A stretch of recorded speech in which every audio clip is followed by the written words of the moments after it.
Good morning all. पूज्य काकाजी केशवलालजी हरकचंदजी good आपण मॉर्निंग. यांच्या पुण्यतिथीबद्दल त्यांचे स्मरण करूया आणि कार्यक्रमाला सुरुवात करूया. Honourable principal doctor G H. Jain sir, today's resource person doctor Vivekanand Chatpallivar sir, doctor Sanjay Patil sir, vice principal professor Khairnar sir, nodal officer of बिहोक courses doctor Manoj Patil sir, head of the chemistry department Dr. Arvind Patil sir, coordinators of BHOK, dear colleagues and dear students. On the behalf of the college, first of all, I would like to welcome you all. Today, we are gathered here for the one-day webinar on spectroscopy and advances in drug formulation. I request Dr. Manoj Patil sir, nodal officer, to give forward of program.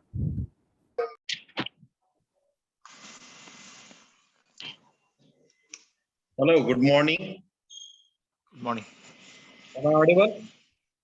Yes, sir. Yes. Okay. Good morning to all. I welcome all the participants, dear students, and the speakers for this one-day workshop on BHOK, analytical techniques in pharmaceutical analysis and drug discovery.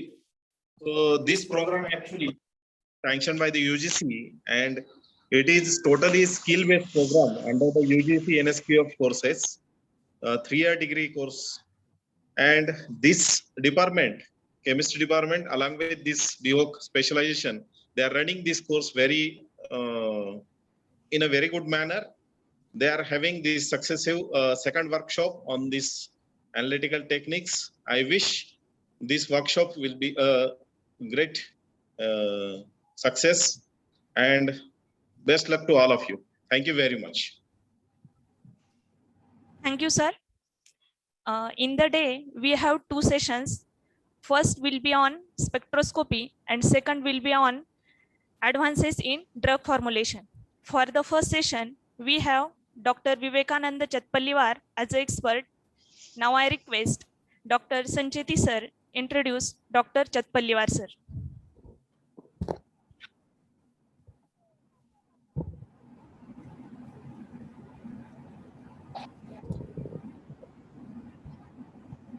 Hello, good afternoon. It is my great pleasure to introduce today's expert, Dr. Vivekananda A. Chatpalliwar. He did his M.Pharm and PhD, and now he is working as associate professor and head of the pharmaceutical chemistry department of SNJB Pharmacy College. He around 60 publications, international publication on his credit. He presented his research work around in 35 conferences, one international award on his credit, one travel grant, and one minor research project he had completed. Now, hello, and 7 PhD students pursuing under his able guidance and 1 PhD student awarded.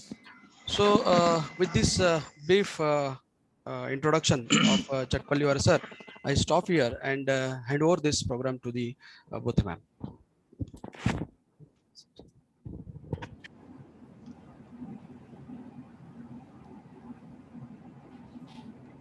Thank you, sir. Now I request Honorable Principal Dr. J.H. Jain sir to give his valuable remark about the program. Okay, not a valuable remark, but the procedural remark. Good morning, all my dear students. Honorable our speaker, Professor Chatpalliwar, Professor Sanjay Patil sir, our Vice Principal, SP Khainar sir, ACWAC Coordinator and BHOK Nodal Officer, Dr. Manoj Patil, Head of the Department of Chemistry, A.M. Patil, Coordinator, Dr. Sancheti, Dr. Aware, and dear colleague. It's an immense pleasure that though we are from the science stream, but our students are going to attending the webinar on spectroscopy and advances in drug formulation. This topic is mainly of the pharmaceutical people, but still the science students are taking the uh, advantage of these pharmacy people for their higher studies or for this BHO program. Uh, this is the era of pharmaceuticals. Though the engineer era, I think it's over now. Today's era is of the pharmaceutical because as we are suffering from this pandemic, and we know only the pharmacy people can save the whole world. Then I salute to these all scientists, professors, and wishing best luck for this webinar. Thank you, sir. Thank you, sir. Now I request Dr. Chatpalliwar sir to start the session. Thank you, madam. Very good morning to you all. Thank you, Dr. Gotanjan sir, respected principal of the college, for giving us a chance to interact with the students of BVO course and share with them my views over spectroscopy. Thank you, Dr. Sancheti. Thank you, Dr. Manoj Patil, and other responsible people of the science college. Should I share my screen with the students now? Yes, sir. Yes, sir. Yes, sir. See, uh, as you all know, spectroscopy is a very vast topic, a very vast field. But as these students are attending this seminar for the first time, they will be using spectroscopy in their future career. I wish all the best for them. I have prepared a presentation which includes the basic principles of spectroscopy, because with the view that the students would understand the use of spectroscopy in analyzing and studying each and every aspect of molecule. Spectroscopy is in all sense, may it be UV or may it be IR or NMR or anything, we are generally dealing with molecule in form. We are not dealing with substance, we are not dealing with matter, but we are dealing with molecule, smallest part of matter.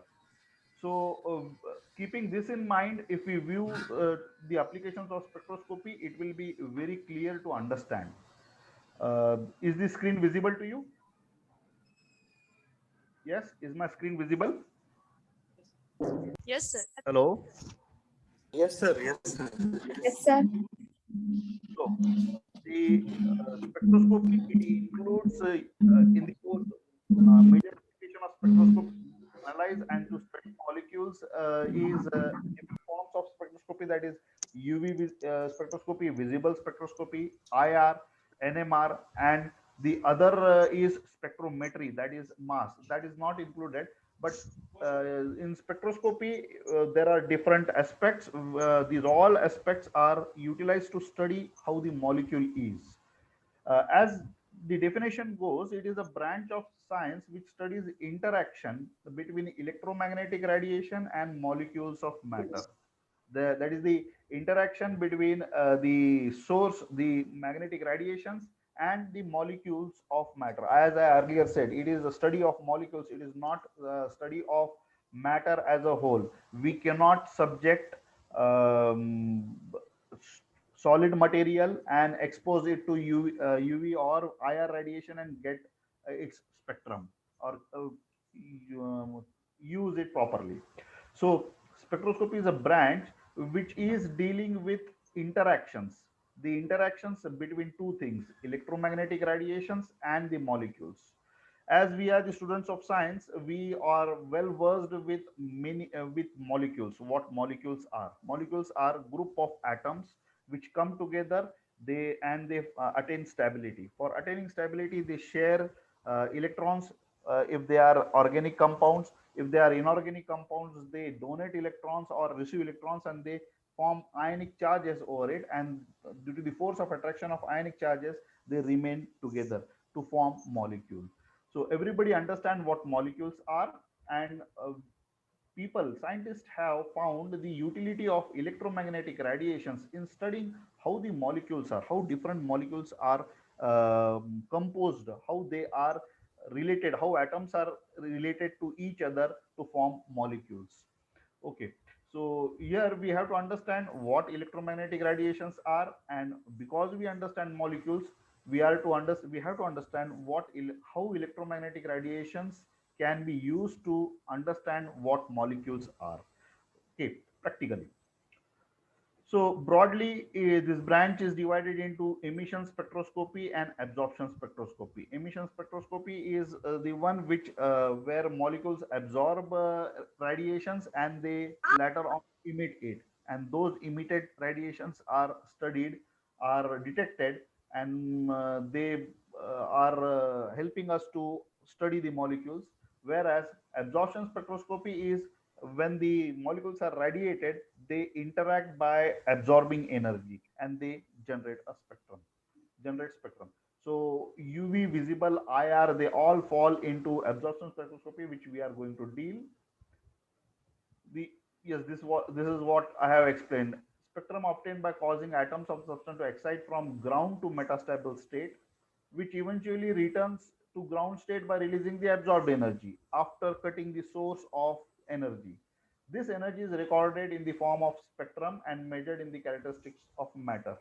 Whereas absorption spectroscopy, energy in the form of light is incident on substance which absorbs a discrete amount of energy. Some particular part of energy is absorbed, not the whole spectrum. Whole spectrum of energy is not absorbed. This discrete form of energy which is absorbed depends upon the characteristics of the structure and its population. Structure means molecule as single, and population means its quantitative presence. What quantity or what number of molecules are present in the sample.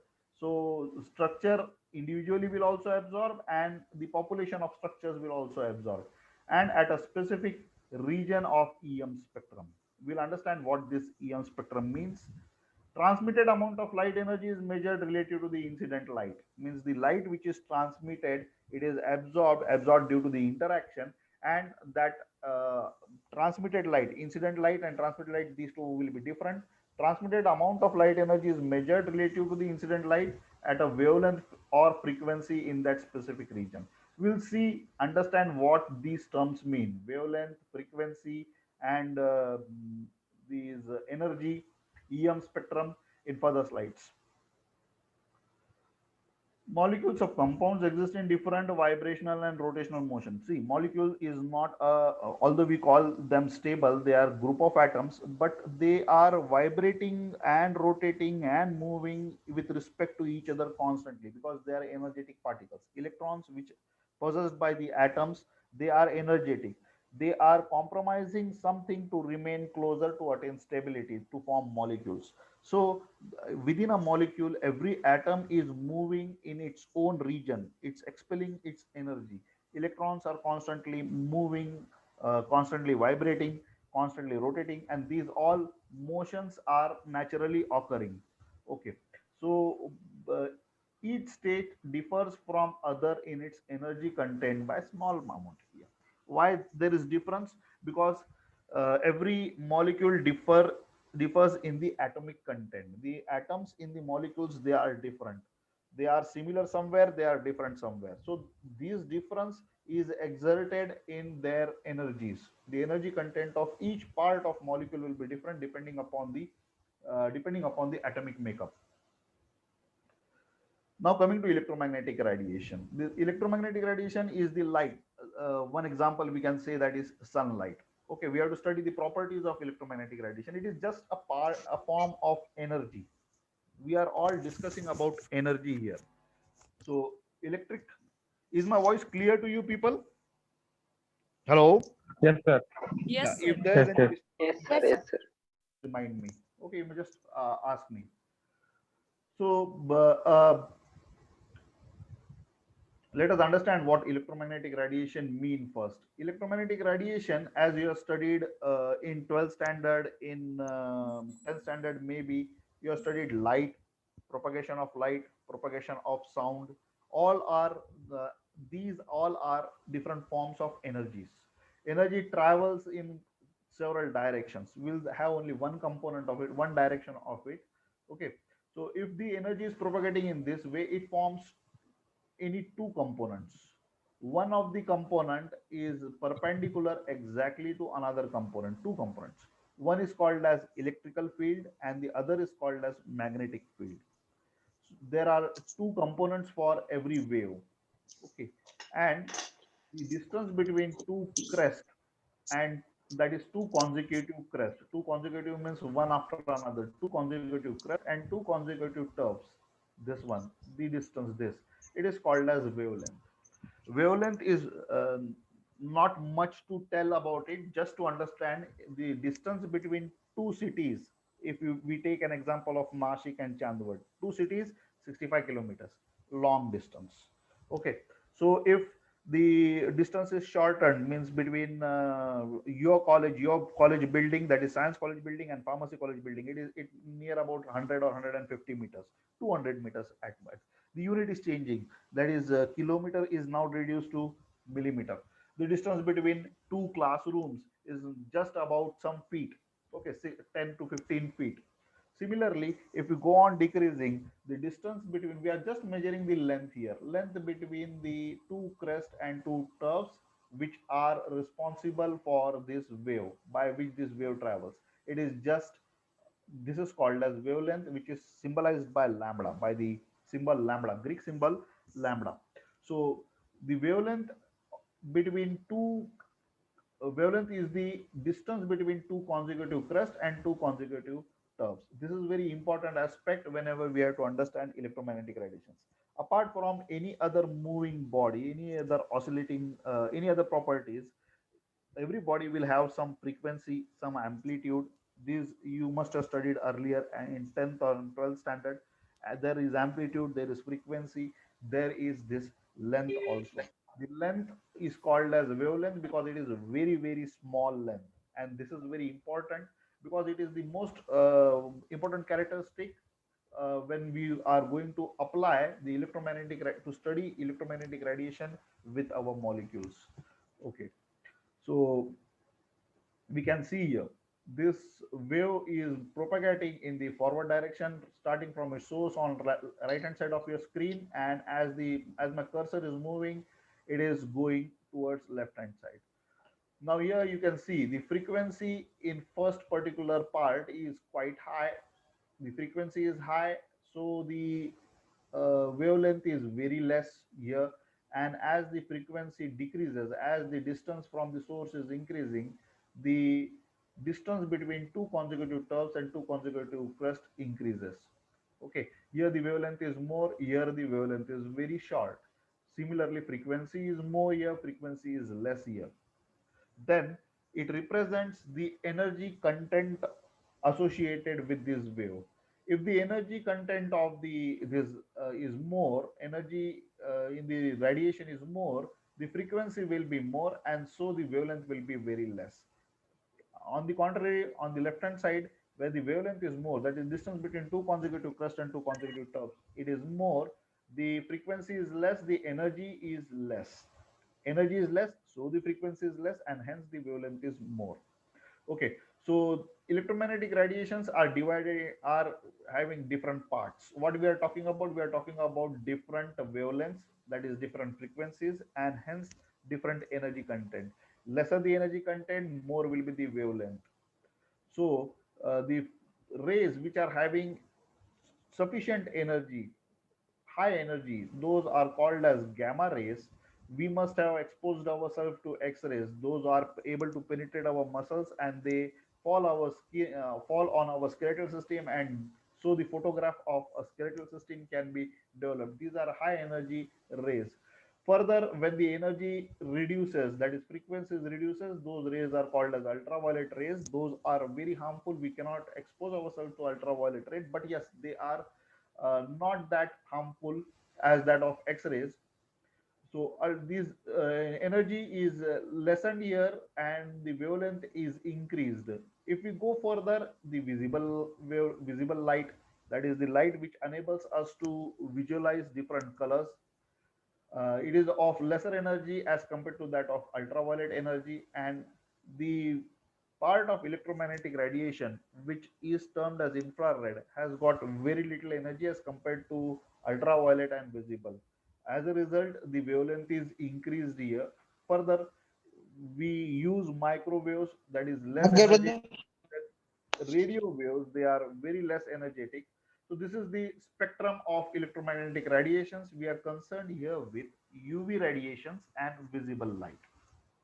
Okay. So is it clear? Is the electromagnetic concept of electromagnetic radiation clear to you people? Yes. Hello. Yes, sir. You people are free to ask me to repeat anything.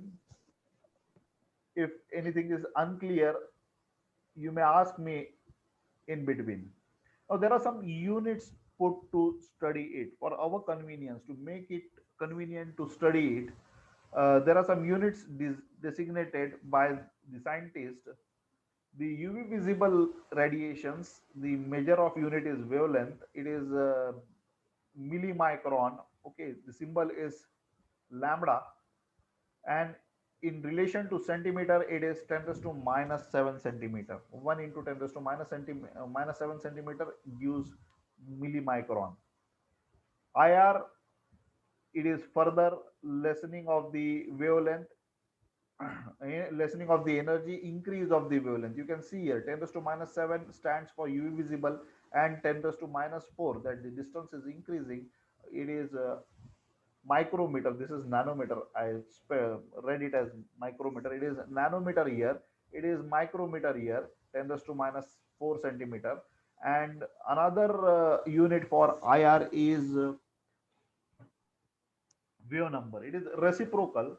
Okay, number of waves per centimeter. That is, this gives us an easy reflectance of the frequency which is interacting with the molecules. That is totally different concept. We may not go into depth because we are only concerned with UV visible now. The regions which we are concerned with in UV is 200 to 400 nanometers. Because UV visible has got more energy, the wavelength is very less as compared to that of IR and visible, and the region which in which the organic compounds are suitably studied. Organic compounds are capable to interact with the radiations of UV between 200 to 400 nanometer. They lie between 200 to each and every wave uh, falling between the wavelength 200 to 400 is called as UV region. Because this is very important region, that is because organic, most of the organic compounds, majority 99% organic compounds, they interact with these radiations. And why organic compounds? Because majority, we deal only in terms of organic compounds. There are very less examples of inorganic compounds we use as drug. So UV has found a very high utility, or very much wide scope in pharmacy, because we deal in organic compounds. Organic compounds are studied using UV, and uh, we are only concerned with majorly organic compounds. And this is the region 200 to 400 nanometer, where organic compounds interact with the radiation, they absorb the energy, and then they form a spectrum. The visible range is slightly at a longer wavelength than that of UV, that is from 400 nanometer to 800 nanometer, it spreads. The energy which is studied in this is colored energy. The spectrum appears in color. Colored compounds, they, or color solutions, they absorb more of in the visible region. Colorless solutions, they absorb in this, they require high energy to interact with UV radiations. We'll see, we'll go into the basics, and we understand why this differentiation is, why it is called as UV, or for just for our simplicity, I may coin it as non-visible or invisible spectra. Yeah, it is invisible because we cannot, it's only white color, we cannot appreciate the color here, but the invisible region we can appreciate the colors. Well, this has been explained. As we go from within the UV region, here it's the spectrum is just a plot of x and y, a graphical plot. You must have studied graphs in your schools. You always compare two parameters over graph. Okay, suppose these on x-axis and this is y-axis. On x-axis you put your subjects, each subject, and you put marks obtained in each subject that you put on y-axis. You will get a graph. Similarly, that graph will represent your performance for a particular semester, particular year. Similarly, in case of UV, if a particular spectrum is to be studied, it has to be studied through a complete range. Means, if UV range is to be considered from 200 nanometer to 400 nanometer, if it is considered from here, and a compound is exposed, how that particular molecule interact with each and every wave of this particular within this region. This is the meaning of this graph. And when it interacts, some energy is absorbed, energy is reflected, and it gives ups and downs. It forms hills and valleys, which we call as spectrum.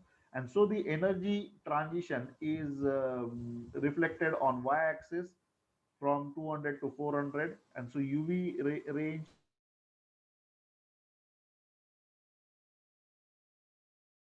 and it spreads up to 800 nanometer when the compound or solution of the compound is colored. Well, below 200 nanometer, it also there also exist ranges. There also exists the electromagnetic radiation, UV radiations. They have higher energy, that is it spreads up to 160 nanometer, 170 nanometer also. But it is of no use because oxygen, which is available abundantly in the atmosphere, it absorbs strongly in that region. And so we do not have vacuum, because we do not have vacuum spectrophotometers, or they are not generally used. We are not concerned much with the absorption of energy by molecules below this region. Below means 160 to 170 and so on. Every molecule, every organic molecule is bound to absorb in that. So it is considered a useless region. Whenever we have to study some compounds which absorb in that region only, we use vacuum spectrophotometers or spectrophotometers flushed with nitrogen gas. So we will be concentrating on this region itself. Now let us divert our attention towards, yeah, some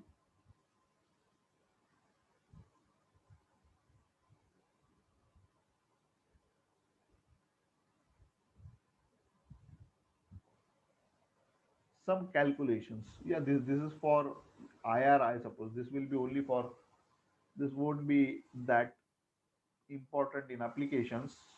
Yes, what I have showed you earlier starts from gamma rays, then X rays, then ultraviolet rays, then the visible. It includes this wavelength, includes this part of the spectrum, includes the energy which is interacting with colored compounds, and so radio waves and microwave. And as we go from right hand to left hand, the energy decreases, and so the wavelength increases. Well, in summary, UV visible radiations are parts of electromagnetic spectrum. Ultraviolet radiations associated with high energy than the visible radiations. These radiations interact with part of organic molecules. This is more important. That is why scientists have found it UV and visible electromagnetic radiations to be applied to study the organic molecules. These radiations interact with part of organic molecules to bring about a change, and that is reversible, which is characteristics of the structure of the compound. Based on the structure of the compound, the molecule will interact, and the interaction will bring about some change, and that change will be bringing about, giving us a spectrum. Okay, and that spectrum will be, we will get as a printout UV spectrum, and used for our study of molecules. Yeah, the same things are repeated. Now let us divert our attention towards how the molecules are and what are the differences between them. Naturally, you know the molecules. These molecules, first molecule, that is propane, then there is isobutane, then there is an unsaturated site, propene, Then there is a unsaturated compound with a resonance, that is benzene. Then there is a compound acetone. Now these all compounds, they differ in the type of electrons. All the electrons, they are bonded, they are utilized to bond these atoms together to form molecules. Now this molecule of propane, it only contains sigma electrons, sigma between carbon and carbon, and sigma bond between carbon and hydrogen. So all the electrons here are sigma electrons, where here also they are sigma electrons. Here there is one addition, there is sigma electron plus there are pi electrons also, because this is a pi bond. The electrons held in the pi bond are loosely held to the nucleus, held with the nucleus, as compared to that of the sigma electrons. The resonating electrons here, okay, there are three pairs of resonating electrons in the structure of benzene. In the structure of acetone, there is some one more difference. There are no resonating electrons, but there are pi electrons. There are n electrons also, n electrons, that is non-bonded electrons, which are present on oxygen. So likewise, the compounds can be differentiated with the perspective of of the ability to interact with EM radiation. How we know the structure? If we know the structure, we can just make out that what type of electrons it will contain. Whether it contains non-bonded electrons, whether it non-bonded electrons are present in oxygen, nitrogen, and halogens, sulfur and phosphorus. These are the elements which are found to be present in organic compounds. So wherever they are present, they will be containing those non-bonded electrons. If double bond is present, it will contain pi electrons, and if sigma bond, will always be available everywhere in every molecule. Okay, so this is the difference, and this difference gives different gives ability for the to the molecule to interact differently with the within the spectrum of EM radiations. We'll see the transitions now. Okay, I have described this type of electrons: sigma electrons, pi electrons, and n electrons. N electrons, non-bonded electrons, are not at all involved in covalent bond formation. Hence, there is no binding to it. They are free electrons. They move within that atom, but they are free as compared to that of pi electrons and sigma electrons, because sigma electrons are strongly attracted to two nuclei because of that bilateral, because of that direct overlapping of uh, sp3 orbitals. Pi electrons are little bit free as compared to sigma electrons, because they are not held by both the um, because of the bilateral overlapping of p orbital, and n electrons are free. N electrons are only attracted to one nuclei, they are not attracted to two nuclei. So these transitions which are brought about in the electrons by the when they interact with the energy with the associated with the EM radiations. When the EM radiations or UV radiations are impinged over the molecule, the sigma electrons are likely to proceed shift to sigma star, the anti-bonding region. That is why this transition is called as sigma to sigma star transition. Then the pi electrons will move to pi star, a pi anti-bonding region, that is the transition is pi to pi star, n to pi star, and there will be another interaction, that is n to sigma star. These electrons, when they get energy, they will move into anti-bonding region. So these are the transitions which occur when the electromagnetic radiations interact with the electrons. That is why UV visible spectroscopy is also called as electronic spectroscopy, because only electrons are involved here. Electrons are interacting with the radiations and they are showing the difference. How the interaction occurs? Now the energy is here. When the energy is impinged, the highest energy required to interact with sigma electrons to cause sigma to sigma star transition, that is sigma to sigma antibonding sigma transition, it is the highest energy here. Okay, it is the requirement is quite high, whereas the next is you can see here that next energy is required for n to sigma star. Okay, next amount of energy, lesser energy is required to n to sigma star transition. If n electrons are available in the molecule, then the or if oxygen or sulfur or halogens or nitrogen is available with that, with those n electrons, non-bonded electrons, they will undergo transition, they will interact with energies which are lesser than the energies of required by sigma transition, sigma to sigma star transitions. Similarly, n to pi star transition will be require lesser energy. So these are the energy requirements for these type of electrons, different type of electrons, to show transition by absorbing energy from UV radiations. Okay, its application here, yeah, you can see here these molecules only have sigma to sigma star transition. These will show pi star pi to pi star transition. This will show n to pi star transition, whereas these molecules will show all type of transitions. Okay, n to pi star, n to sigma star, n to pi star, and pi to pi star. Okay, so these are the differences in the molecules which will result in difference in the spectrum. Okay, is this clear to you people? This is the most important Yes, sir. aspect which has to be seen when we study UV spectroscopy, electronic transitions. If it is clear, we will move further. Okay, now other terms we have. I have mentioned lambda max. Yeah, a graph containing some hills and some valleys will be generated. That graph will spread from 200 to 400 nanometer. Every spectrum in UV region, it starts from the highest point always, because organic compounds which we use generally in the laboratory, they are supposed to contain oxygen, nitrogen,